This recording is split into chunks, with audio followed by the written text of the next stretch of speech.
Hi guys, it's Jessica from CricketandStampin.blogspot.com, and today it is my turn to give a tip over at the Creative Cutter Room. So I'm going to give you a super quick tip, or super fast tips, I should say, on the Cricut Craft Room. Um, I am limiting this to 10 minutes, so I'm going to talk quick.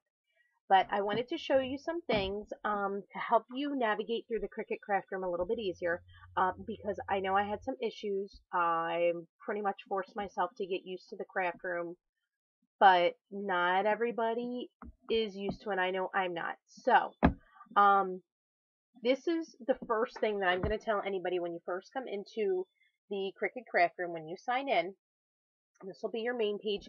You might see something that looks like this. You might see a mat that looks like this. This is your mat, okay? Here's your mini mat. You have an expression mat. You have an imagine mat. I myself have my Imagine linked up to this, but you can link any machine that you have up to your Cricut Craft Room. Now, I have an expression. I have an expression 2. I have an Imagine. I have the cake, and I have the mini.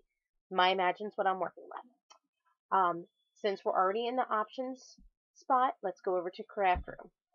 This is where you're going to change your dial size to where you want your images cut in the craft room. Now for me, I keep mine typically at 4.5 and then I just adjust accordingly. It does it in the increments, which is great. So I'm going to keep mine at 4.5. Okay. This is if you have a wish list of items that you maybe use that you're going to temporarily play with. That's where you can go in and do your wish list. I myself don't have anything on there, so I really don't have anything to show you. So once we're done that, let's go to our next spot. Now our colors and patterns. Now the only time you're going to see any patterns come up in here, or even colors for that matter, is if you have the Imagine link. If you don't have the Imagine link, you're going to bypass everything I'm saying right now. If you wanted to create something and fill it with a pattern, this is where you would come. Now I'm going to come back to the pattern and I'm going to come back over into this area after I finish up here. Here's where you would create layers. Now let's just say, oops, let's play with our overlay here. I'm going to go into the Cricut Craft Room. Okay, the exclusives. And let's go into something that I know has,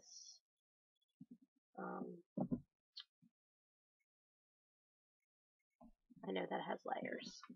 Okay, so let's say I wanted to do my little gnome. Okay, I can say gnome layer 1. Okay, I got my gnome in there. Now, if you take the shadow off and you go to hit this in there, it's going to ask you, do you want to go to a new layer or a current layer? For the most part, I would stay on a current layer, but just to show you some things for the craft room, I'm going to show new layer. And here's what would happen. Okay, you see these 2 layers over here. You also see this where it kind of looks like you're playing around inside here, but in reality, you're really not. This is 2 separate layers, and the reason I'm going to tell you that it is because you see these 2 green eyes over here? That means both their layers are lit up. It's like the gypsy when you have your eyeballs where you have to go in and close them. So what I want to do is close my first layer so I can work with this image. So if I close that eye, okay, he's gone. Now, also, I want to change my title.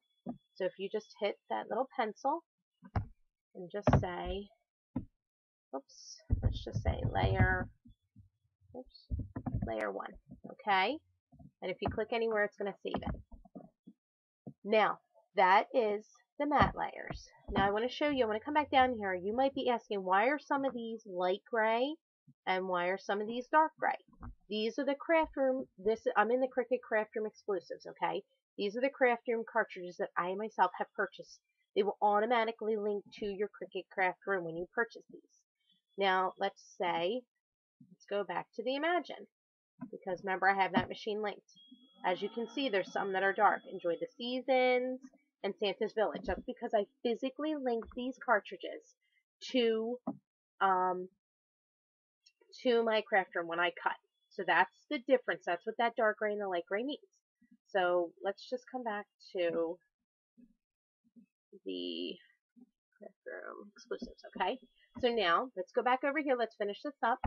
Here's your fonts. Now, if you wanted to just say Nomeo, spell that right,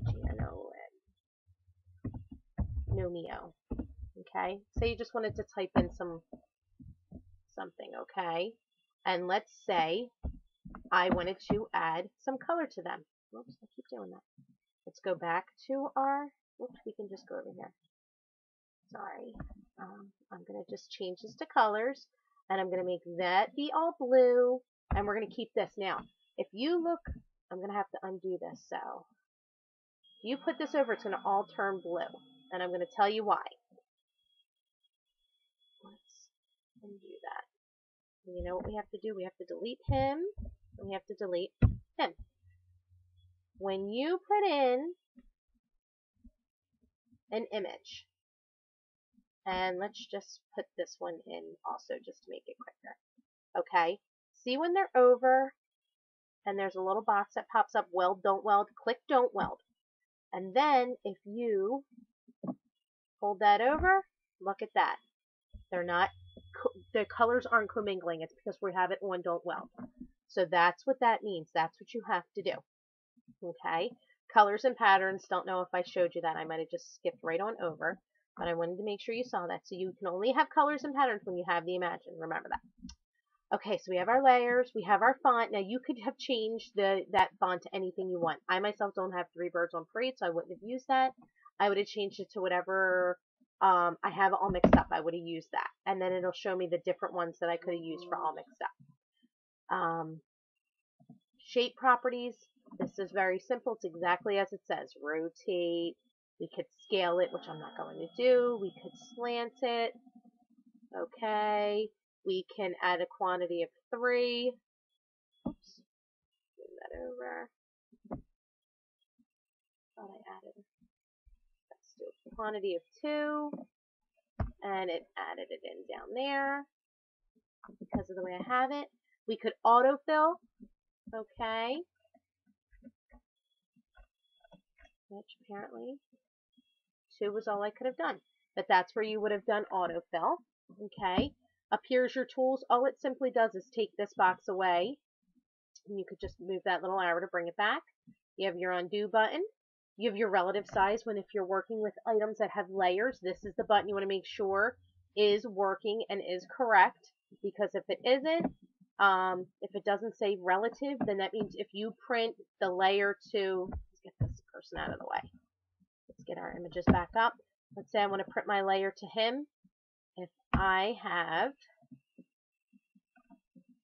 this, okay, my relative size, it's getting frozen here.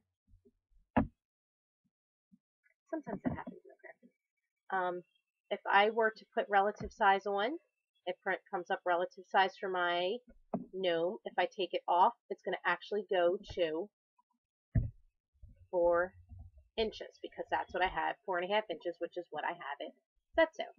So you see that? See how much bigger that is? We obviously don't want that. We want to keep our relative size on. Your zoom in, your zoom out, your text box. Okay, let's go in and let's apply. We got 2 gnomes here. We have our cut where we can take it out of the way. We can paste it where you click where you want it to go. All right, we have our copy button. We have our paste button when you can paste another one. If you hold down your gnome for right now, and if you were to hit the control button and come on and click the last one and then hit group, you're going to create an entire, oops, why didn't that go? Maybe I didn't hit the group button. Oops, okay, now I did, sorry. So if you were to do that, then you can move them as a group. My craft room's going a little slow, sorry guys. Then you can hit ungroup. You can flip them upside down, okay, or you can delete. That is it. If you wanted to save, you would hit your save button up here, and you can also go to some more tutorials. And that's all I have for you guys. Thank you so much for watching, and if you would like to, please come back to Creative Cutter Room or check out my blog, www.craftingandstampin.blogspot.com. Thank you. Bye.